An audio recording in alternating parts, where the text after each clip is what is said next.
Welcome to the Elusive Podcast. You found us! Which isn't easy because we are harder to find than an argument on the internet you accidentally scrolled past. We are a history podcast, and we only cover the most elusive stories. Stories that are kind of like your cell phone when anything interesting is happening. Hard to find. I'm your host, the most successful agoraphobic stand-up comedian in history, Levi Van Lyndsay. And I'm your other host, classically trained violinist and High Times award-winning photographer, Lyndsay Burnett. Together, we're almost like a library of mostly useless information. Useless, but entertaining. Each week, we will delve into this library and pull out a steaming nugget of information. And then, we examine that nugget, check it for consistency, maybe paint a little bit with it, and then we share it with you. Please be sure to wash your hands afterward. At the top of the show, we like to hand out a little existential warning. If you feel like you need to take a break and go outside and touch grass... Listen, we get it. Some of the subject matter we cover on this show isn't super good for your mental health. So if you need to take a break, please do.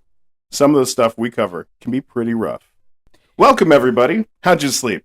How'd you sleep, Lyndsay? So, toss and turn. How did you sleep? How did I sleep? Oh, I don't sleep anymore. I just kind of black out in the shower for 30-second increments. Is that what you're doing in there? Well, that and winning imaginary arguments with people I haven't talked to in 20 years, but mostly, yeah. I don't know. I think everyone needs a little solitude sometimes. Like a little shower space where they can just be free to sing to an imaginary audience or work through their issues. And that's what brings us to this week's subject. Oh? Uncontacted humans. Oh my goodness. Those still exist? People who have lived in solitude away from the rest of us for thousands of years. And who have no intention of getting out of the shower. Some of these tribes have killed to keep their isolation, and for good reason. Okay, tell me more. The first time I found out about this, it was like most things, from a movie. When I was a kid, I used to love this movie, The Last of the Dogmen, with Tom Berenger. Have you seen it? No, remember, I was raised in a bubble. Oh, well, if you haven't, it's about this uncontacted and undiscovered tribe of Native Americans living in a secret valley, shunning the modern world. That sounds like a really good movie. If you get the chance to check it out, I recommend it. Okay. Anyways, I thought, how cool would it be if there were still people like that? Whole civilizations of yet to be discovered people left on this floating blue marble.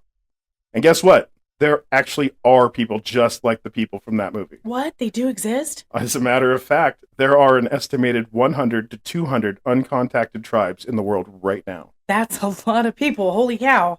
Well, yeah, most of them are concentrated into the areas of South America and then the South Pacific. Oh, okay. All right. Really, anywhere there are jungles, islands, or anywhere that's inconvenient to get to. That makes a lot of sense. Okay. I want to start by beginning with the island people, because I personally find them fascinating. Oh, okay. Tell me. The first thing I need to say is that people really don't realize how big the world's oceans actually are. Oh? When I was in the Navy, I worked with charts, like a lot. Oh? I actually volunteered to work with them. You volunteered. Okay. Yeah. I loved updating them from like the notice to mariners with new reefs or obstructions. It was pretty cool because you could actually see where many of the shipwrecks were, or even where some of the battles took place in the Pacific during World War II. Right there on your maps. Right. You could see where like battleships had sunk and all of that. It was That's really cool. But my absolute favorite thing to do was to find tiny islands. Islands so small that some of them didn't even have names. Oh, wow. Some of them are so small that even putting a beach ball on it would take up most of the space. Just like one of those tropical cards with with like one palm tree. Some of them don't even have a palm tree. Oh, man. Some of them get covered up by like high tides. Oh, okay. Just little bumps in the middle of the ocean. But then there are others that shoot out of the water hundreds of feet, still smoking from the volcanoes that made them. And still others that are like the tropical paradise we all imagine when we use those words. These islands I would spend close attention to. Maybe it's the colonizer in me, but I just wanted an island of my own to be washed up on. I think we all had that fantasy once in our life. But my own personal fantasy, where I land on an island of plenty, with a nice reef pushed back as a barrier to storms, a shallow lagoon to fish in, Or maybe a waterfall just to round it all out, you know? Oh, that sounds beautiful. I was obsessed with Robinson Crusoe and the Swiss Family Robinson when I was a kid because I grew up in a wasteland. They actually tested nuclear bombs where I grew up. Right, in the middle of the desert, out in the middle of nowhere. So an island is about as close to a polar opposite from that as you can get. Makes perfect sense. It's also one of the reasons why I grew up obsessed with the ocean. Also makes sense. Because where I grew up, there isn't water. There just isn't. Mm-mm. Which is funny because we still live in the desert where you got to put lotion on after you put lotion on. Anyways, off track. But so I would study the ass out of these charts. Okay. Collecting in my mind all the tiny little bits of land in the middle of the ocean. Some of them so far away from a shipping lane, they could have been on the far side of the moon. So you're just studying the map, just like, oh, there's one. Oh, there's one. Well, you would have these really long watches in the middle of the Pacific where there's like not one radar contact ever for like 3 days. Okay. So, I mean, what else is there to do? Just look at the radar and see what else is there. Well, no, that's the thing about radar is it only picks up things that are there. And in the middle of the Pacific, I can't tell you how desolate it is in the middle of the Pacific. So, yeah. That's crazy to think of. Okay. So I just read charts as long as I could. Just to fill the hours. Weird pastime, but keep going. Also, weird hyperfixations, which I refuse to apologize for. Some of these islands have never been explored. Some of them haven't even been flown over by anything other than a satellite. That's mind-boggling. And some of them we will never even know about because they have been lost to the tides of climate change. Oh. And some of those islands might have actually had people living on them. Oh. Oh, sorry, my brain just broke there for a second. Keep going. And it's on one of these islands that you will find the Sentinelese people of the Andaman Islands. All right. The Andaman Islands are in the Bay of Bengal, India's Gulf of Mexico, if that helps. Sort of. Now, to say that this place is in the absolute middle of nowhere, I mean it. Okay. Okay, so like you're saying, all right, if the globe were a head, this would be the back of the head. This would be like the back of the head where you would find, it would be like a freckle on where the cowlick part of the head is. Okay, so like way back there. Way back. Okay, I'm getting a mental picture now. Okay, cool. Okay. Thanks. And it's here that you will find Fuck Around and Find Out Island. Dun dun dun! AKA North Sentinel Island. North Sentinel Island. All right, okay. This island and its people have a long and storied history of killing the absolute shit out of anything, and I do mean anything that lands on their island, including dolls and even pigs. Violence? Wait, dolls? Yeah, they absolutely murk some dolls that they try to drop off as gifts. That is driving the point through, if I ever heard it. Yeah, they have made their point clear. You'll see, they make their point very clear all throughout this. And after I tell you a little bit about them, not only will you understand why they act like this, but you might actually find yourself on their side.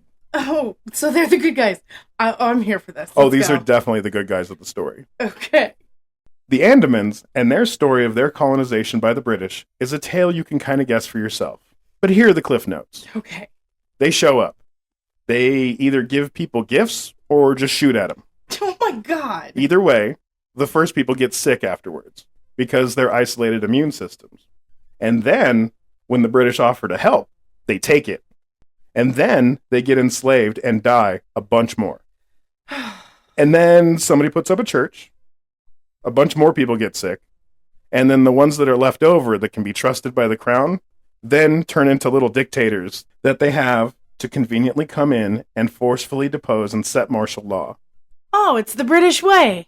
Followed by, I'm going to assume, either being used as a military outpost for refueling for, pick a war. Oh my goodness. Leaving them a polluted and toxic place full of desperate people with little to no option than to rely on the quote-unquote kindness of the crown. Oh. And then, after there's nothing left to take advantage of, they leave these people to their own devices. Tale as old as time. Well, as old as the East India Company at the very least. Oh, yeah, okay. All right. That's old, though. Yeah, it's very old. It's a very old tale. Yes, it is. They did this not only here, but also in every ocean in the world. And so have we. Yeah. If you don't believe me, check out what we did to the Marshall Islands, specifically the Bikini Atoll, which I will absolutely be covering in the future. Because they're radioactive, radioactive. radioactive. Imagine that. Yeah, but later we'll talk about it. Long story short, colonization really only pays off for the colonizer and never the colonized. Keep this in mind as we go forward, because some of the things that have been done to these people makes you really understand why the Sentinelese will arrow the fuck out of you if you even get close. I gotcha. And it all starts, like a lot of stories, with a douchebag named Maurice. Maurice. That sounds like somebody who's, I don't know, a mime or something. Yeah, like a mime that talks. Picture a mime that talks, and we'll keep going from there. But a douchebag. He is. Maurice Vidal Portman showed up to the Andamans in the late 1800s at 19, and he was described as a dandy. A dandy? Oh, was he now? Yes. Oh, yes. Well, you gotta put more horse in it at the end. Yes. Yes. Yeah, that was really good. Mm. He showed up. Not only was he probably already a nightmare as a person, but he was also in charge. Well, you said dandy. Yeah. So, yeah, nightmare. And 19. Oh, nepotism and 19. Oh, yeah. Oh, he's definitely the son of a duke or an aristocrat or something. Oh, Lord Dookie. Yeah, that makes sense. Old nepotism. Mm-hmm. He helped to first create the Port Blair British Penal Colony, and then he helped to make it infamous. He created a prison. He did. He was brought there to create a work prison. I personally believe that just about anyone else could have been the people of North Sentinel Island's first contact, and it would have gone better. But this guy was like the absolute worst person you want showing up. So worse than Christopher Columbus did with the natives of that area. I'm going to say not worse because, well, they're both terrible, but on the same level. Just sadistic. For different reasons. All right, okay. I'm buckling. Yeah. Buckle up. Get that 5-point harness out. When he showed up to the island to attempt to contact this tribe, they hid in the dense jungle. So what did he do? Knocked and said hello? That's right. He ransacked their houses, taking anything they found of value. Okay. Just to show that they were, the good guys. Oh, of course. Yes. Anyways, on their way back to the boat, they ran into 6 native people. Okay. An elderly man, an elderly woman, and 4 children. Oh, no. Yeah, so Maurice, good old Maurice, thought it was a good idea to capture these people and take them back to Port Blair. Because what a dandy. Almost as soon as they were in his care, the 2 elderly people got very sick and then died. Of course. Then the children started to get sick as well. So they just happily brought them back to North Sentinel Island. Do what? Yeah, with a whole bunch of blankets and stuff. He got him sick and then just said, you know what, on second thought, wait a minute. They took him back. Oh, no, I think I see where this is going. Oh, yeah. And you can see why the North Sentinelese don't really like people on their island. Yeah. Oh, God. But keep going. Now, I don't know what he actually did with these Sentinelese children. Trigger warning here. There's going to be some stuff we're going to talk about here. Oh, God. You mean other than just putting them back on the island after they were sick? Yeah, there's some deviant stuff that he did. Okay. But he has a long and fucked up record of recording detailed notes about the native peoples and their genitals. What? Oh, yeah. What? Oh, yeah. He would take, detailed notes and be like, this person had a very delightful-looking penis. Wait, are they already naked on the island, or did they have some sort of clothing? Well, they wear, cords and things like that, but he, didn't just, describe them. He actually took pictures of them in sexually suggestive poses. Oh, that's horrific. Oh, my goodness. Yeah. As a matter of fact, the Sentinelese actually kind of got off easy compared to the rest of the people found in the Andamans. Again, I don't know if he treated these Sentinelese children the same way as he did the other native people, but I also have no reason to believe that he didn't do the same thing to them. That makes sense. The cycle continues. Anyways, so he takes them back to the beach and leaves them there. Now, we don't know what happened to these children after they were made into biological weapons, armed, and then released back into the wild. Oh my God. But we can be pretty sure that they were either killed by the other Sentinelese because they actually have a record of spearing anything that arrives on their island, or they went back and got everyone sick, which is probably what happened. And before they died, I like to believe that they told everyone what they had just lived through. If they allowed them to live, yeah, absolutely. Because after this, the Sentinelese changed the way they interacted with strangers. Okay, yeah. And they still hold true to those ways today. Wow. So that's 200 years of fuck off. Yeah, like they have a no vacancy sign. Yeah. Like no trespassing. They've made it very, very clear what they want. Gotcha. Okay. Because they definitely shoot first and ask questions never. And I don't blame them a single bit. Not one bit. Now is a good place to give our corporate overlords the sacrifice to capitalism they need to keep their nipples hard. And to pay the internet bill. We'll be right back. Right back.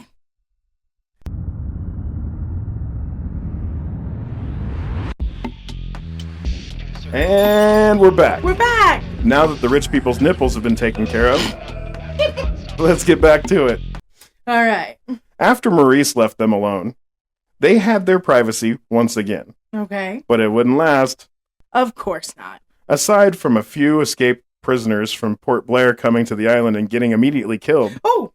From here on out, it's about every 100 years that they try to make contact with them.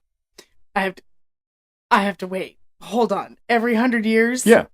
So, like, they're sentinelese? Wait a minute. Centaur? Sentinelese? Wait, how? Hold on. Okay, so... Wait, did you just make the Sentinelese people centaurs? So it's Sentinelese with an S. Not a C. Not a C, not like cent. Oh. Like the 100 years is... Not no. That's just a coincidence, that it's just part. a coincidence. But also... I dare you to find something harder to say than Sentinelese centaur. Oh, with the syllable of an S? Yeah. So thank you for that. My apologies to our listeners. Yeah, but no, sentinel. Like, you know those British guys outside of the palace that you can't touch? The guards. You? Yeah. Yeah. Yeah, but they won't laugh or anything? Right. Those are sentinels. Oh. Yeah. And so the Sentinel Island is like a sentinel to the Bay of they Bengal. stand alone. Yeah. Oh, okay. Yeah. All right. Well, there was nothing there. Keep going. That was nice. That was a nice walk. Thank you for that. It was a circle, more like, but yeah. Once again, even though they've been quite clear on their feelings about being contacted, they just kept coming anyway. Every 100 years. Humans. Probably the most famous of these trips was the one in the 1970s that included a team from National Geographic. Oh, National Geographic got on board, of course. Oh, yeah. They showed up and filmed the Sentinelese people for the very first time. They tried to drop off gifts and food to them, only to be met with a hail of arrows. Once again. Okay. They didn't read the history books? Gotcha. One of the crew was unlucky enough to catch an arrow to the thigh. I'm sorry. My brain just immediately brought up Ace Ventura, Pet Detective, when he was there in that tribe in Africa and they speared him in the thigh. It's in the bone. It's in the bone. Like, I know it's tragic, but also, dude, what else did you expect was gonna happen? Well, he was okay though. He lived. Because it was in his thigh. Yeah, but that. I'd hope he would live. Oh yeah. Little ways from his heart. Anyways, go ahead. So since then, the Indian government has made a 3-mile exclusion zone from the island.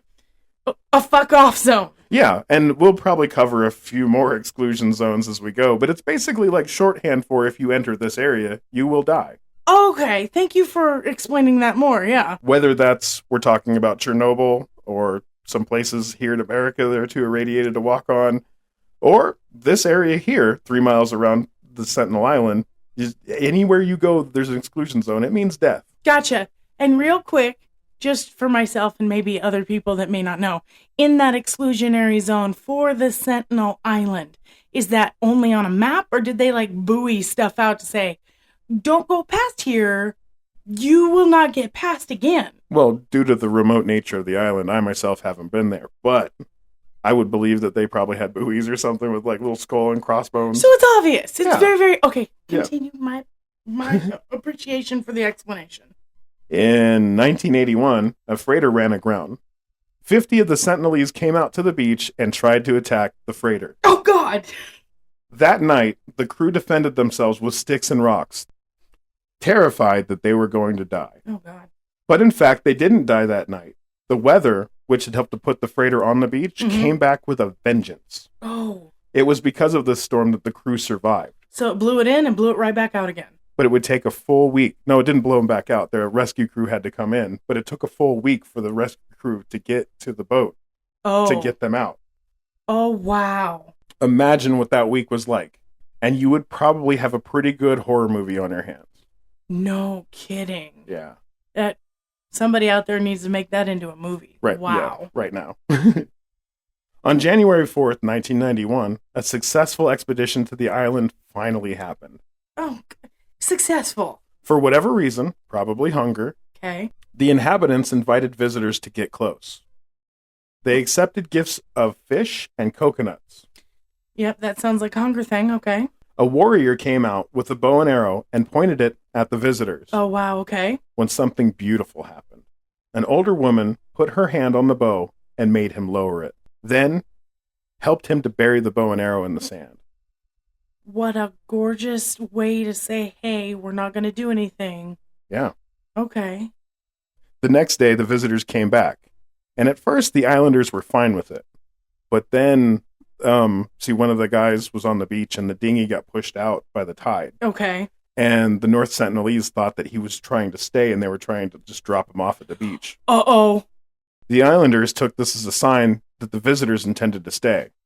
And because there's a language barrier, there's no way to say, hey, no. Oh, yeah, we'll get to that. They went back to their old ways.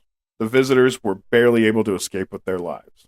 Well, I mean, their arrows were just in the sand, so they didn't have to reach very far. Right. Hoo-wee. A few brave souls have tried to get close to the island, only get raked by arrows. Mm-hmm. Makes sense. After the tsunami in 2004, they flew over the island to see if anyone had survived. Oh, did they? Oh, it seems that they survived just fine. Oh, wow. Those people are hardy. Oh, yeah. They even shot at the helicopters with arrows and threw spears at them. I said go away. It was very clear. In 2006, two poachers who were in the area to poach mud crabs and sea cucumbers got drunk on palm wine and dropped their anchor, but failed to set it properly. Oh, my God. When they began to drift towards the island, other poachers tried to contact them and warn them that they were headed for disaster. Oh. But fatefully, they never woke up. They didn't hear it. They never woke up. Oh, God. So those same poachers that tried to warn them were then forced to helplessly watch them be hacked to death with adzes. Adzes. Yeah, I'm not sure if I'm saying that right, but ADZE, like they're these stone swords or like flint-napped machetes, basically. So those things that look like crocodile teeth. Absolutely, yeah. Okay, yeah. on a stick. Yes, and they're sharper than scalpels. New fear unlocked. You remember that time I showed you how to flint knap and showed you how sharp you can get the point? Right, yes. It's basically a sword made out of that. And some of those pieces can be sharper than a scalpel. That's right. Oh, wow. That is not a fun way to go. No. There's not enough palm wine or whatever wine. Well, there was enough. Well, there apparently was enough palm wine because they didn't wake up. Okay. All right. The Indian government has never, and probably will never, seek murder charges against the islanders. How do you hold them responsible? Right. I mean, They believe that they're a sovereign nation, and they've taken eyes-on and hands-off approach when dealing with the island. That is the smartest thing I've heard this episode. When the Indian Coast Guard sent a helicopter rescue team to recover the bodies, they were met with spears and 6-foot-long arrows that the Sentinelese prefer to use. Meet my nope sticks. Have that. Before they left, however, the rotor blades of the helicopter blew away some of the sand, revealing the bodies of the two slain poachers. Oh, wow, right there. Oh, well, that's confirmation of what happened. And then in 2017, the Indian government made it illegal to take pictures or video of the uncontacted tribe. Even more no. From the no. Mm-hmm. Okay. Mm-hmm. All of this is leading to the real subject I wanted to talk about. Oh, that wasn't the one. The most recent time that someone has tried to get on the island and what happened to them. Oh no, what happened to them? Recent. Yeah. In 2018, John Allen Chow was a missionary who was convinced that it was his destiny to bring Christianity to North Sentinel Island. But of course. Born in Alabama but raised in Vancouver, Washington, this 26-year-old missionary was brought up in a Pentecostal household. Oh gosh. And after he graduated high school, he went on to go to Oral Roberts University, a very strict Pentecostal college. Oh, wow. Okay. John first learned about the Sentinelese people in high school. And that's when he became obsessed with them. He believed that it was his burden to bring Christianity to North Sentinel Island. He would later write in his journal. His journal, by the way, is a treasure trove into his mindset at the time. Oh, I bet. It's also the only living record we have of his last days. Wait, I'm sensing a crossover. Like Mr. Livingston, I presume he had a journal? Dr. Livingston. Oh, that's right. There you go. Okay. Yeah, I bet that the whole continent of Africa is just absolutely scattered with like half written in journals with like the last entry being like, last night we had to eat our mules. or like, we've contacted the tribe and they seem hostile. We'll check in tomorrow to see if we can make inroads to trade. That being the last record. Dot. Or just even worse, just like a bloody fingerprint or handprint running down the page. Also, imagine being the indigenous tribe, seeing those papers just blowing away across the wasteland, like pick it up, like, what's that? Ah, what the? It's garbage. No, bury it with them or away from them, wherever. Anyways. North Sentinel Island is what some circles call a 1040 window. 1040? Another way that they describe it is a resistant belt. Resistant belt.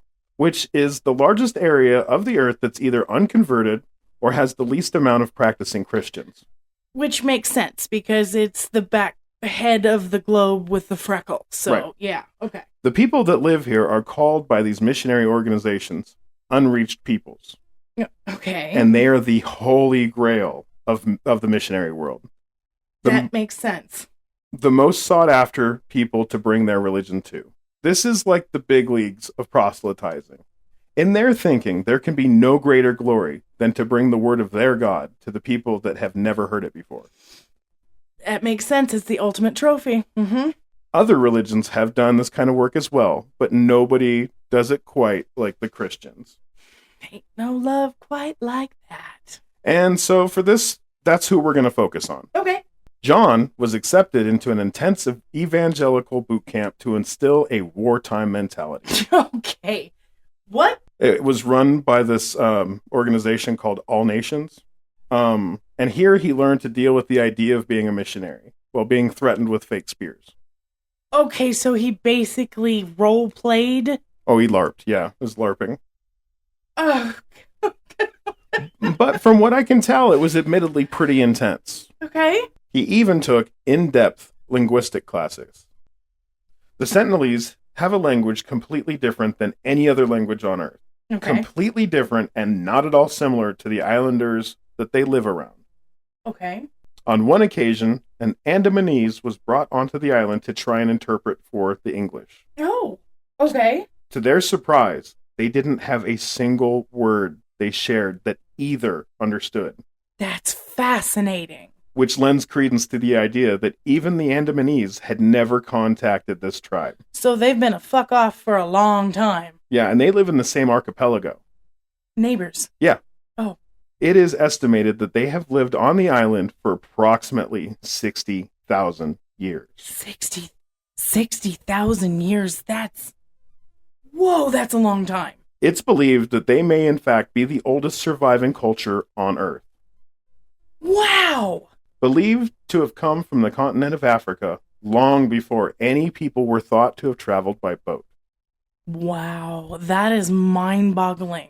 Hey, get ready for a bigger boggle. Okay. Think about this for just a second. Okay. The very first pyramid built in Egypt was built in Saqqara 4,700 years ago. Oh, what? Yeah. So that means that this tribe... Right. This tribe has been there 10 times longer. More than 10 times longer. Wow. They're prehistoric. Yeah, they're prehistoric culture. Oh, wow. And they survive today. And that's the craziest thing about it today. So prehistoric culture and prehistoric language. Yeah. And that's why it's completely different than anything else on the planet. So they are the closest to reaching to the past in a living being that we actually have as an example. Yeah. And we, for many, many reasons, cannot converse with these people because our literal conversing would kill them. That's right. The forbidden conversation. To say that this prehistoric civilization is old is an understatement. Yeah. And then you have to also consider the fact that they have lived on the same island about the size of Manhattan for that long. That's not much space at all. 60,000 years. That's almost unbelievable. Yeah. And not only that, they are healthy. Are they? Yes, they are very healthy people. That's incredible. A quick aside, my brain just can't comprehend what their food sustainability looks like. Yeah, no. Mm-mm. They haven't deforested the jungle to grow crops. They don't seem to keep livestock. And yet, aside from 1991, they don't seem to be at all interested in our food. I think that's remarkable. Oh. Some people want to go contact these people so that we can teach them our ways. No. But I feel like maybe we could learn a hell of a lot more from them. Absolutely a hell of a lot. Yeah. Anyway, back to the story. Sorry for the rant. No, not a bad rant. I appreciate it. So, yeah, that's going to end it right there for part 1 for this episode. We ran out of time. We did. We thought we'd get it all in, but it doesn't seem like we're going to be able to get it all. We're still new to this. We're still trying to figure out, time slots and stuff. So next week, we'll bring you the story of what actually happened when John Chow hit the beach. The conclusion of Fuck Around Island. So now we, this is my favorite part of the podcast. This is the part where we normally would do new curses. Yes. Normally. But Lyndsay, my glorious wife, brought it to my attention that we might actually be bringing our own karma into danger by cursing those people. So don't want to mess with that. Yeah, really, because we're already poor. Yeah. We don't need to mess with the next lifetimes or whatever. Yeah. So instead of new curses, we are going to do the karmic suggestion box. Suggestions. This is karmic suggestions. We hope that karma listens to our suggestions and, I don't know, makes it happen. It's a light suggestion. It's lighter. It's like a lighter curse. Exactly. But karma free. It's my suggested hope that Maurice gets reincarnated into a free use truck stop fleshlight. Oh! And karma is going to have to do some work here because they're going to have to make him, change him so he wouldn't enjoy it. Oh, yeah. Please, karma. No joy. There can be no joy for him. Please, karma. Make him have no fun in this. Please take our suggestion. Please. All right. Karma, may I suggest all those involved with interrupting the peace of the Sentinelese lives end up in the next doomed homemade sub with a PlayStation controller for a steering wheel. Suggestion. Just a suggestion. And now we want to even out that karma with something we've kind of talked about doing in the past. Balance. Which is, we want to give a shout out to the people that we want to see karma do something good for. Absolutely. Yes. So, you want to go first? I would love to. So there is a beautiful woman. Her name is Shirley, and she runs beautytothestreets.org. That's to the streets with a Z.org. And Shirley, she definitely does a lot of good work here and in Los Angeles. So to send a little positive karma your way, may you receive more donations than you know what to do with. Nice. That's a good one. That's a good karma flip. For my shout out, I'd like to shout out Brett Scrubrat Ritchie Leone, who is one of the people that I met in the Pacific Crest hiking community.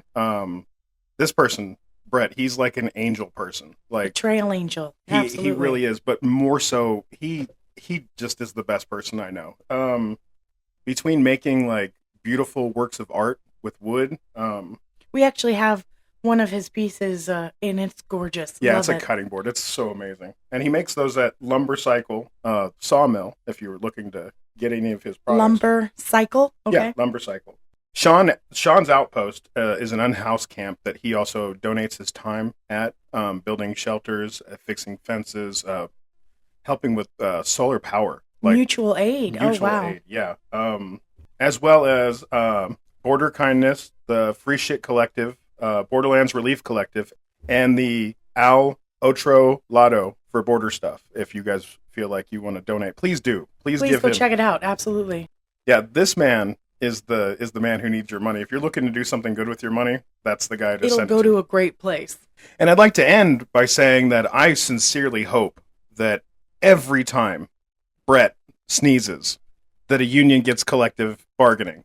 Like every time he gets seasonal allergies and like sneezes one time, like somebody gets dental, medical, paid time off. Yes. Yeah. And also, I'm sorry, Brett, but I also kind of hope that you get like really bad year-round allergies, so you're just like sneezing all the time. Just blessings. Achoo. Achoo. Yeah, and knowing Brett, he'd probably be okay with that. Oh, man. May you have many blessings. Yeah, everybody bless on him. Cut that out, the last bless on him part. All of that.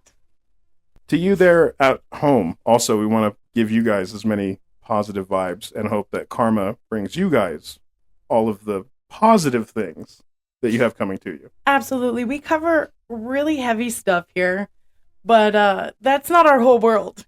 We like to look on the bright side and round things out so that we're not all doom and gloom. Yeah, we report the doom and gloom, but then we make whimsical crap in our apartment. Mm-hmm.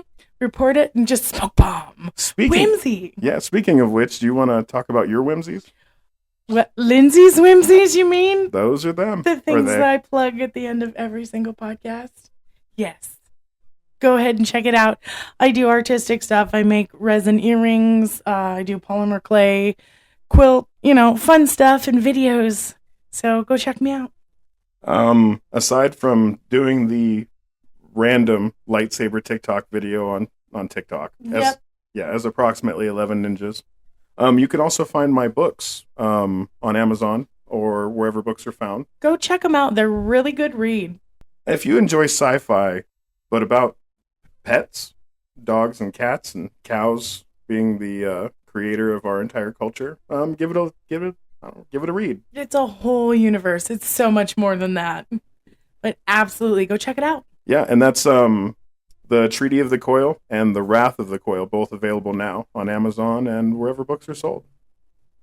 Oh, and also, if you have questions, comments, or ideas for the show, leave us a comment or a rating, which really would help us out trying to get started. And a follow. And a follow, please, absolutely. Especially if you've made it this far.